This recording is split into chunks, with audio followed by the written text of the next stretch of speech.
यार,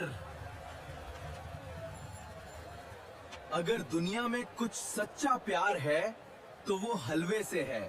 ये हलवा हर किसी के लिए नहीं, सिर्फ खास लोगों के लिए है।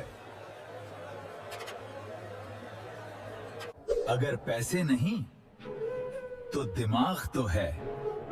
आज इंस्पेक्टर बनके हलवा खाऊंगा। मैं हुकूमत की तरफ से आया हूं। हाँ? हलवे का मेयार चेक करना हैगा? जी साहब। वाह, ये हलवा नहीं, जन्नत है जन्नत। ये इंस्पेक्टर कम और शिकारी ज्यादा लग रहा है। नजर रखो इस पर।